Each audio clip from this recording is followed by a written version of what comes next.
Pertama, temukan segmen pelanggan baru yang berpeluang membutuhkan produk Anda.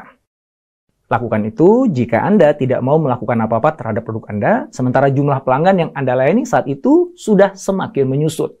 Contohnya adalah Mohawk's Fine Papers, sebuah perusahaan pemasok kertas untuk berbagai perusahaan-perusahaan besar dunia sejak tahun 1931.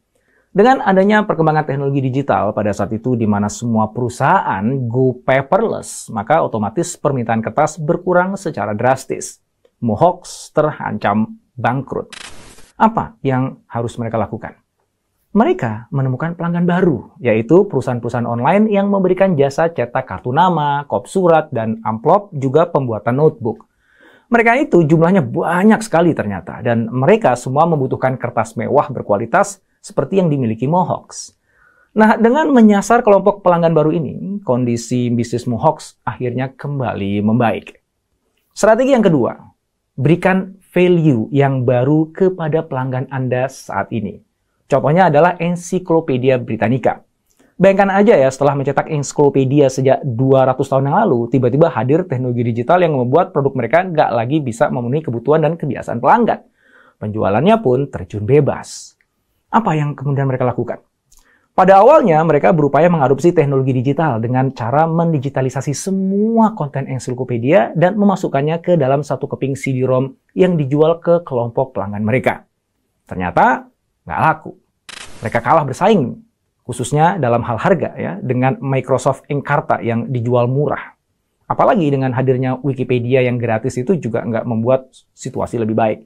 Mereka kemudian mengubah strategi. Mereka membuat Encyclopedia Britannica versi online yang siapapun bisa mengaksesnya secara gratis. Mereka berharap bisa mendapatkan pemasukan dari penjualan iklan di websitenya. Ternyata gagal juga. Pemasukan dari iklan nggak signifikan.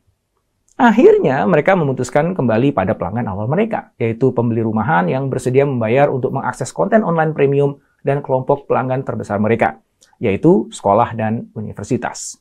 Untuk pelanggan rumahan, mereka ciptakan konten-konten khusus yang bernilai tinggi dan tidak tersedia untuk mereka yang mengakses Britannica Online secara gratisan. Sementara untuk pelanggan institusi pendidikan, mereka mengembangkan berbagai educational tools dengan konten interaktif untuk beragam jenjang pendidikan, dari sekolah dasar hingga universitas. Mereka punya komitmen untuk menjadikan Britannica sebagai sumber ilmu yang lengkap, relevan, dan menyenangkan bagi semua siswa. Mereka bahkan membuat sistem assessment dan grading tools untuk para guru atau dosen berbasis konten yang ada di Britannica. Hasilnya, Britannica bukan hanya selamat dari jurang kematian, mereka menikmati keuntungan berlipat ganda. Strategi yang ketiga adalah mengkombinasikan kedua strategi sebelumnya. Buku rahasia dapat 1 miliar dari TikTok. Hai kamu, udah jualan di TikTok tapi nggak laku-laku? Coba beli buku ini, bagus banget. Di buku ini kamu akan belajar caranya mendapatkan omset miliaran dari TikTok. Cocok buat kamu yang ingin memulai bisnis di TikTok. Yuk pesan sekarang, mumpung masih promo. Klik keranjang kuningnya. Layani pelanggan baru dengan penawaran nilai atau value yang baru. Contohnya adalah Marvel Comics. Selama puluhan tahun mereka mendulang keuntungan dari membuat dan menjual komik. Namun, kebutuhan dan kebiasaan pelanggan sudah berubah. Orang lebih suka main games daripada membaca komik. Bahkan ketika komik sudah disajikan dalam bentuk digital pun, tetap saja nggak banyak orang yang membacanya.